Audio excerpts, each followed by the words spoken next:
নমস্কার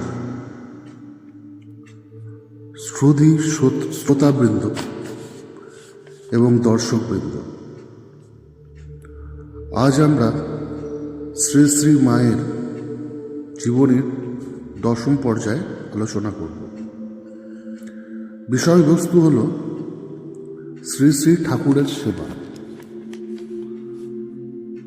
ঠাকুরের সাধনা পুরোদমে এগিয়ে চলেছে। শ্রী শ্রী মা সেখানে উপস্থিত আছেন। স্বামীর প্রতি তার সর্বদা সজাগ দৃষ্টি। স্বামীর শরীর ভালো যাচ্ছে না। এখন তিনি মাঝে মধ্যেই ভাব সমাধিতে পতিত হন। মা তাকিয়ে থাকেন স্বামীর দিকে আর ভাবেন, হায়, আমার স্বামীরত্নটি দেবতায় নিবেদিত প্রাণ, আমি কি ঠিকমতো তার সেবা করতে পারব? পরবর্তীকালে কত শিষ্য ভক্তকে মা বলেছেন, ঠাকুরই আমার সব, তিনিই আমার গুরু, তিনিই ইষ্ট, তিনিই প্রকৃতি। একবার শ্রীমা ঠাকুরের পূজাবিধি সম্পর্কে জিজ্ঞাসু শিষ্যকে বলেছিলেন, তিনি সর্বদেবময়, তিনি সর্ববীজময়, ভক্তিভাবে পুষ্পাঞ্জলি দিলেই তার পুজো হয়ে যাবে। এক শিষ্যকে তিনি একথাও বলেছেন, ঠাকুরের ভেতর সব দেবদেবী আছেন, এমনকি শীতলা মনসা পর্যন্ত। এক সময় বাগবাজারের সিদ্ধেশ্বরীর বাড়ি থেকে মার জন্য স্নানের জল আসত। বাসুদেবানন্দ ঠাকুর পুজো করে সিদ্ধেশ্বরী এবং ঠাকুরের স্নান জল দুটি আলাদা পাত্রে নিয়ে মাকে দিতে গেলেন। মা বারান্দায় দাঁড়িয়েছিলেন। দুটি পাত্র দেখে তিনি অবাক হয়ে গেলেন। জিজ্ঞাসা করলেন, দুটি কিসে? বাসুদেবানন্দ জবাব দিয়েছিলেন, সিদ্ধেশ্বরীর আর আমাদের ঠাকুরের। মা বললেন, ও তো একই, তবে আলাদা পাত্রে কেন? বাসুদেবানন্দ তখন মিশিয়ে দিলেন দুটি জল। তখন সেটি মা গ্রহণ করলেন। শ্রী শ্রী মার সেবিকা মূর্তি বারবার প্রতিভাত হয়েছে, কিন্তু মাঝে মাঝে তিনি লক্ষ্মীরূপেও আমাদের সামনে উপস্থিত হয়েছিলেন। কখনো নারায়ণের পাদমূলে উপবিষ্টা, কখনো বা রন্ধনশালায় রান্নার কাজে ব্যাপৃতা। ঠাকুর বিশ্রাম করছেন, তিনি পদসেবা করছেন। স্নানের আগে তেল মাখিয়ে দিচ্ছেন। ঠাকুরের দেহের অবস্থা বুঝে যখন যেমন খাদ্য দেওয়া দরকার তখন তা নিজের হাতেই তৈরি করে দিচ্ছেন। সেবা করে ঠাকুরকে সন্তুষ্ট করতে তার মতো কেউই সক্ষম ছিল না। সবসময় তিনি আত্মনিমগ্ন স্বামীকে চোখে চোখে রাখতেন। স্বামী ছিলেন তার কাছে শিশুর মতো, তাই তিনি হতেন মাতৃস্বরূপা। স্মৃতিচারণ প্রসঙ্গে শ্রীমা বলেছেন, ঠাকুরের ভাত বাড়বার সময় ভাত টিপে টিপে কম দেখবে বলে সরুটি করে দিত। তিনি বেশি ভাত দেখলে ভয় পেতেন। গয়লার দুধ আচ্ছের করে দেওয়ার সময় অন্য জায়গায় বিক্রি করে যে দুধটা বাঁচত সবটা দিয়ে দিত। আমি সেটাকে ফুটিয়ে ঘন করে রাখতাম। কখনো শ্রী শ্রী মার মনে হতো নিজের হাতে মালা গেঁথে ঠাকুরের গলায় পরিয়ে দেবেন। মালা গাঁথায় তিনি ছিলেন অত্যন্ত কুশলী কারিগর। মাঝে মাঝে সুন্দর গোড়ের মালা তৈরি করতেন, মন্দিরে পাঠিয়ে দিতেন। একবার নহবতে বসে সারাদিন ধরে মনের মতন মালা গেঁথেছিলেন। ঠাকুরের কাছে সেই মালা গ্রহণ করবার জন্য খবর পাঠিয়ে দিয়েছিলেন। ঠাকুর এলেন, সেই মালা গ্রহণ করলেন, গান ধরলেন, ভূষণ বাকি কি আর আছে রে, জগৎচন্দ্র হার পড়েছে। নহবতের ঘরটি ছিল মাথায় খুব ছোট। প্রথম শ্রী শ্রী মার অসুবিধা হতো, মাথায় ঠোকা লাগত, কিন্তু সেখানেই তিনি তার স্বর্গ সুখের ব্যবস্থা করেছিলেন।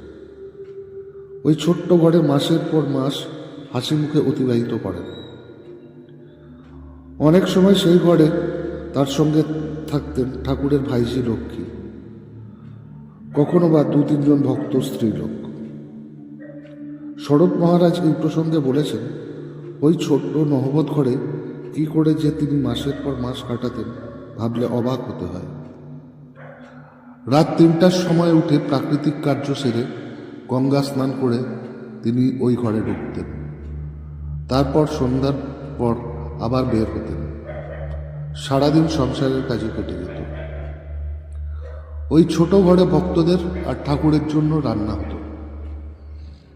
ঠাকুর জিওনো মাছ খেতে ভালোবাসতেন। শিকের উপর শিকে তুলে তার উপর মাটির কলসিতে মাছ জিয়ানো হতো। ঠাকুরের জন্মতিথি উপলক্ষে একবার 50-60 জনের খাবার ব্যবস্থা করা হয়েছিল। সব খাবারই তৈরি করা হয়েছিল ওই নহবত ঘরে। মেয়ে ভক্তরা ওখানেই খেয়েছিলেন। সব কাজে শ্রীমা করতেন অসাধারণ দক্ষতার সঙ্গে। তখন তার চরিত্রের আরেকটি দিক ফুটে উঠত, তা হল নেতৃত্বদান। পল্লীগ্রামে ছিলেন তিনি মুক্ত বিহঙ্গের মতো। দিগন্ত প্রসারিত মাঠে ঘুরে বেড়াতেন। অসীম আকাশের সঙ্গে ছিল তার চিরকালীন বন্ধুত্বের সম্পর্ক। অথচ হাসি মুখে তিনি নিজেকে নহবত ঘরের 4 দেওয়ালের মধ্যে বন্দিনী করলেন। জীবনে কখনো কারু কাছে অনুযোগ করেননি। ঠাকুরকে কাছে পেয়েছেন, ঠাকুরই তো তার কাছে জীবন্ত নারায়ণ। নারায়ণ সেবা করতে হলে কায়িক শ্রম করতে হবে, তা না হলে আমি আমার অভিষ্ট লক্ষ্যে পৌঁছাবো কেমন করে? এমন একটি স্থির বিশ্বাস শ্রীমার আচরণে প্রকাশ পেত। অনেকে ভেবে থাকেন শ্রী ঠাকুর সাধক প্রকৃতির মানুষ বলে স্ত্রীর প্রতি উদাসীনতা পোষণ করতেন। আসলে ব্যাপারটি হলো, ঠাকুর সাধক ছিলেন, কিন্তু তিনি ছিলেন সংসারী সাধক। স্ত্রীর সুখ স্বাচ্ছন্দ্য বিষয়ে সবসময় খেয়াল রাখতেন।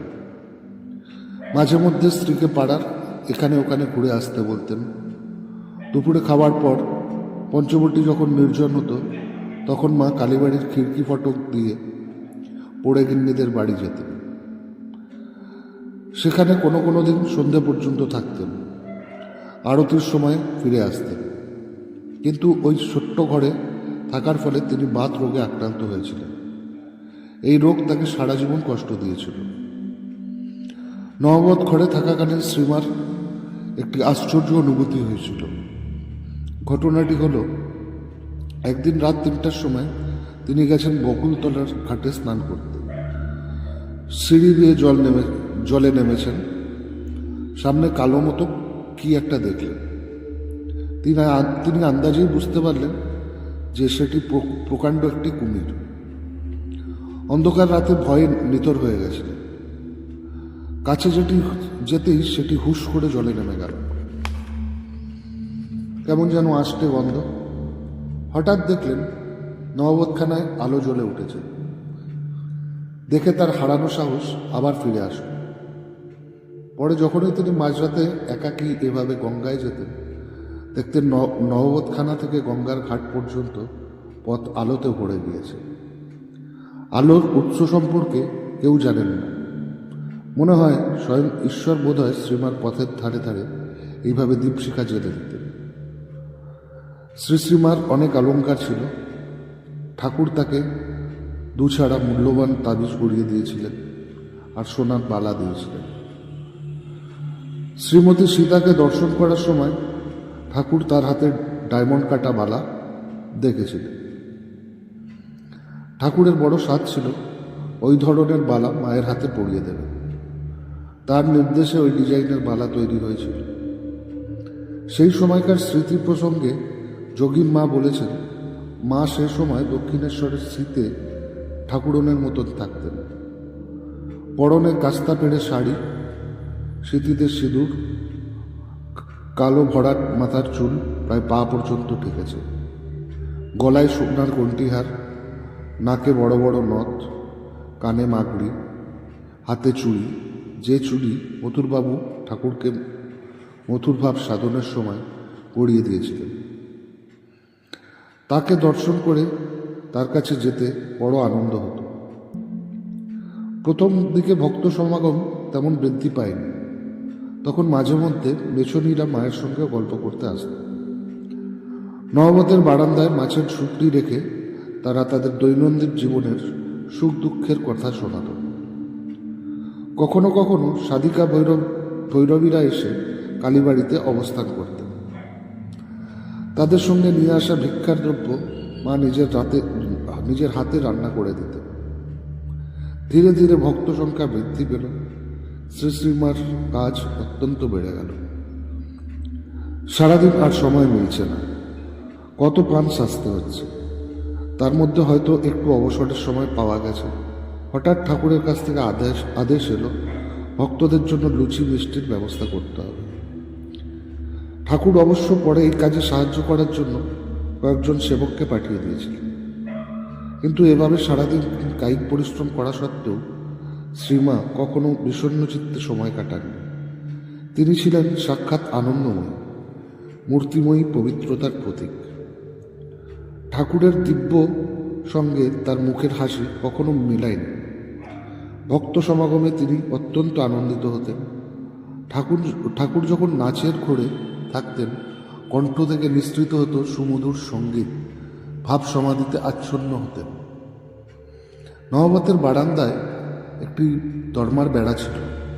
মা সেখানে দাঁড়িয়ে ঠাকুরের ওই প্রেম চিত্র দর্শন করার জন্য ব্যাকুল হয়ে উঠতেন।